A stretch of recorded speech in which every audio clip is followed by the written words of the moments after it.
Bonsoir et bienvenue à ce partage. Le titre du partage de ce soir, c'est « Un jour, Pierre et Jean montaient au temple ». Alléluia. Et on va tourner dans Actes chapitre 3, versets 1 à 8, qui nous dit « Pierre et Jean montaient ensemble au temple à l'heure de la prière. C'était la 9e heure. Il y avait un homme boiteux de naissance qu'on portait et qu'on plaçait tous les jours à la porte du temple, appelé la Belle, pour qu'il demandât l'aumône à ceux qui entraient dans le temple. Cet homme, voyant Pierre et Jean qui allaient y entrer, leur demanda l'aumône. Pierre, de même que Jean, fixa les yeux sur lui et dit « Regarde-nous ». Et il les regardait attentivement, s'attendait à en recevoir quelque chose d'eux. Alors Pierre lui dit « Je n'ai ni argent ni or, mais ce que j'ai, je te le donne. Au nom de Jésus-Christ de Nazareth, lève-toi et marche. » Et le prenant par la main droite, il le fit lever. Au même instant, ses pieds et ses chevilles devinrent fermes. D'un saut, il fut debout et il se mit à marcher. Il entra avec eux dans le temple, marchant, sautant et louant Dieu. Oh, gloire à Dieu! Quelle merveilleuse histoire! Ici, un jour, Pierre et Jean montaient au temple pour la prière. Un jour, je suis allée à la prière. Un jour, je suis allée au centre d'achat. Un jour, je suis allée à l'épicerie. Un jour, je suis allée chez la coiffeuse. Un jour, je marchais dans la rue, etc., etc. Et je sais qu'aujourd'hui, il y a des consignes à cause de la COVID. Mais rien ne t'empêche de parler ou de prier pour quelqu'un. Et je vais te donner un témoignage pour t'encourager. Printemps passé, je suis allée acheter des blocs de ciment dans un magasin et la pandémie venait juste de commencer ici au Québec. Et le vendeur a commencé à me dire comment il avait peur et de tout ce qu'il entendait à la télé et comment il angoissait face à tout cela. Et moi, je lui disais que j'avais pas peur et que j'étais tranquille avec tout ça. Alors, je lui ai dit, je vais prier pour toi. Et cet homme ne connaissait pas le Seigneur. Il avait l'air surpris un peu, mais il a dit, merci beaucoup, c'est gentil. Et peut-être une semaine ou deux après, je suis retournée à ce magasin et là, j'ai vu cet homme et j'ai dit, hey, j'ai dit, comment ça va? Et il dit, hey, sais-tu quoi? Et j'ai plus peur, pantoute. J'ai dit, j'ai prié pour toi, je te l'avais dit. Il dit, oui, je sais. Il dit, tu me l'as dit. Il dit, vraiment, il dit, merci beaucoup. Il dit, je suis comme complètement libre. J'ai plus peur du tout. C'est vraiment merveilleux. Un jour, Pierre et Jean montaient au temple. Un jour, je suis allée au magasin. Un jour, Pierre et Jean ont rencontré cet homme qui ne pouvait pas marcher. Un jour, je suis allée dans un magasin et il y avait un homme qui avait peur. Et je crois que si on ose juste ouvrir la bouche, on pourrait être surpris de ce que Dieu peut faire. L'Esprit de Dieu, il attend juste que quelqu'un soit disponible pour parler et agir. Et je crois que Pierre et Jean ont été saisis par l'Esprit de Dieu parce qu'ils étaient disponibles pour aller vers cet homme paralysé et prier pour lui afin qu'il soit guéri. Est-ce que tes yeux sont ouverts pour voir les besoins autour de toi? Est-ce que tes oreilles sont ouvertes pour entendre le cri des cœurs autour de toi? Et c'est pas tout d'entendre et de voir ce qui se passe autour. Mais on doit être aussi à l'écoute du Saint-Esprit pour lorsqu'il veut nous montrer une personne, pour qu'on puisse aller et agir. Mais es-tu disponible? Et à cause de la sensibilité et de la disponibilité de Pierre et Jean, ils ont assisté à la gloire de Dieu, ils ont assisté à un miracle du Seigneur. Et je crois que si tu apprends à être à l'écoute du Saint-Esprit, de juste ouvrir les yeux et de regarder, de juste tendre l'oreille et d'écouter autour de toi et de laisser l'Esprit de Dieu agir au travers de toi, eh bien, tu vas commencer à assister aussi à la gloire de Dieu et à voir des miracles comme Pierre et Jean Alléluia. Et comme le passage ici nous le dit si bien dans Marc chapitre 16, versets 19 à 20 qui dit « Après leur avoir ainsi parlé, le Seigneur Jésus fut enlevé au ciel et s'assit à la droite de Dieu. Quant à eux, ils s'en allèrent proclamer la parole de Dieu en tout lieu, au centre d'achat, au magasin, chez la coiffeuse, dans la rue, partout. » Le Seigneur travaillait avec eux et confirmait leur prédication, leur témoignage lorsqu'ils annonçaient la bonne nouvelle. Il les accompagnait par des signes miraculeux avec eux. Alléluia. Es-tu disponible? As-tu le temps de t'arrêter et de regarder les gens autour de toi? Et je sais que la vie va si vite. Mais il faut prendre le temps de s'arrêter. Comme Jésus a fait avec la Samaritaine sur le bord au puits. Il s'est arrêté pour parler à cette femme, lui parler de la bonne nouvelle, lui parler du salut. Et cette femme a été touchée et est allée au village pour annoncer ce que cet homme lui avait dit. Et les gens ont été curieux et ils sont venus voir Jésus. Et dans Jean chapitre 4, versets 28 à 30, ça nous dit « Alors la femme laissa là sa cruche, se rendit à la ville, et la voilà qui se mit à dire autour d'elle, « Venez voir un homme qui m'a dit tout ce que j'ai fait. Et si c'était le Messie? Et si c'était le Sauveur? Et si c'était la vérité? » Les gens sortirent de la ville pour se rendre auprès de Jésus.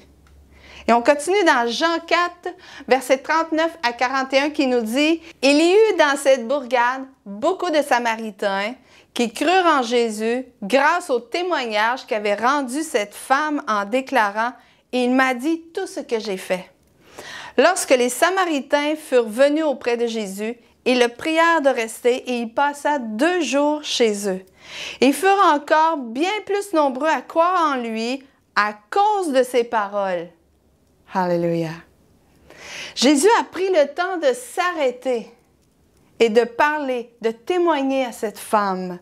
Et à cause de ça, beaucoup de Samaritains ont cru en Jésus. Et tu ne sais pas le jour, lorsque tu vas parler à quelqu'un, toute l'influence que ça va apporter autour d'elle. Jésus a parlé à une femme et toute l'influence que ça a apporté autour, ça a emmené tout le village au Seigneur Jésus. Et le jour où tu vas témoigner à quelqu'un, tu ne sais pas ce que ça va faire autour de cette personne-là. Peut-être que toute sa famille, tous ses amis vont venir au Seigneur Jésus.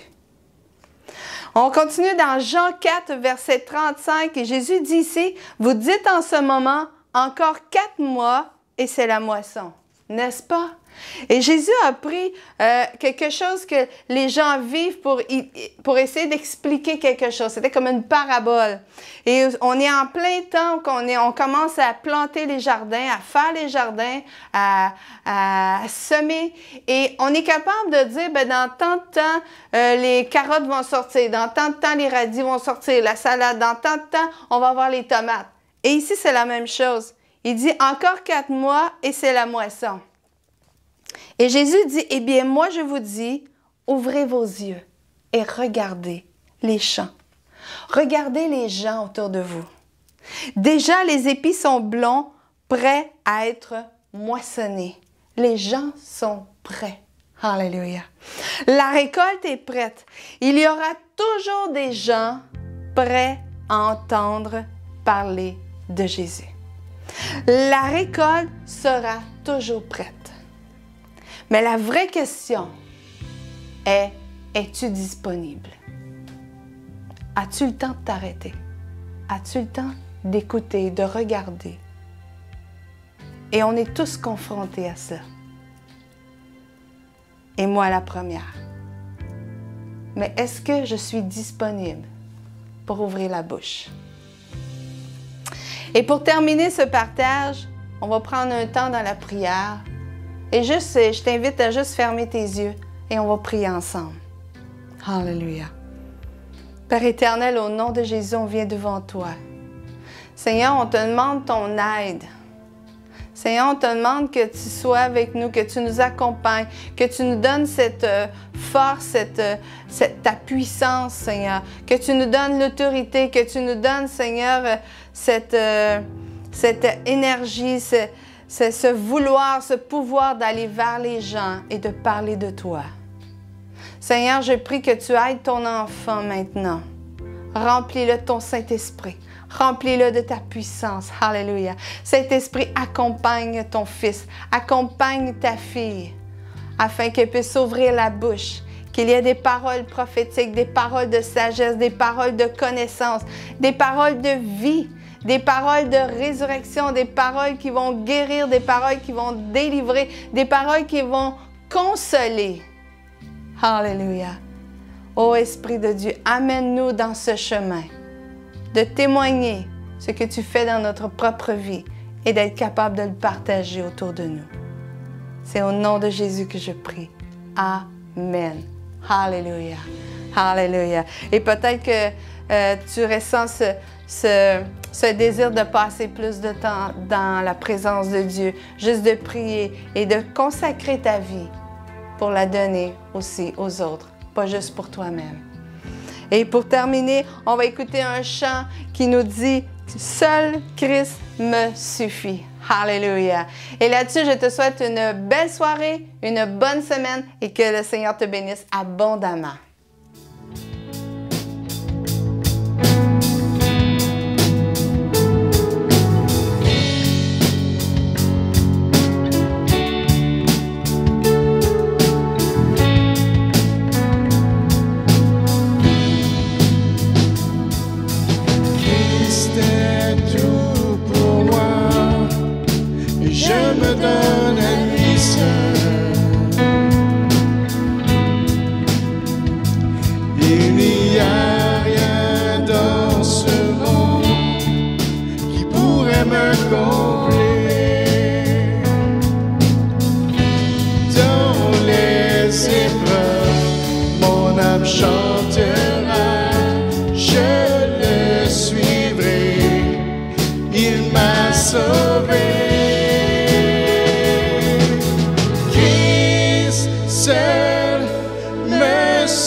De mon salut, mon espoir ne faillit pas, le ciel est ma demeure. Dans la tempête, mon âme chantera, il me soutient, à Dieu soit la gloire.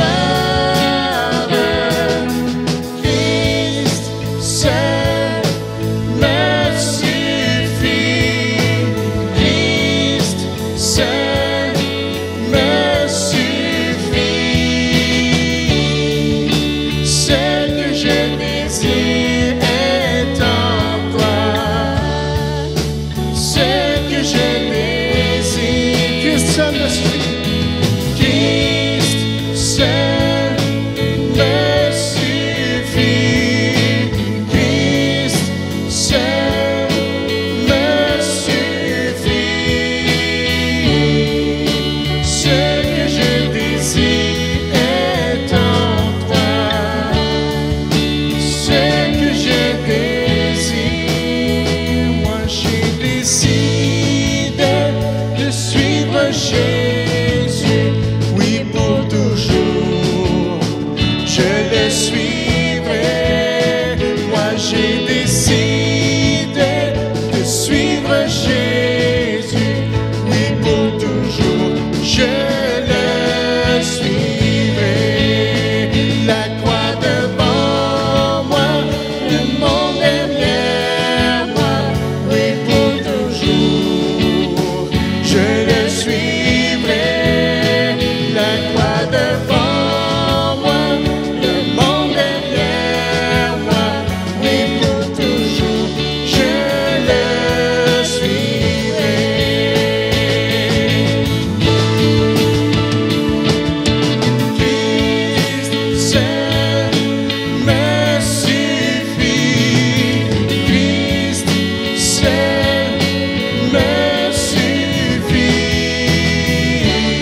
je désire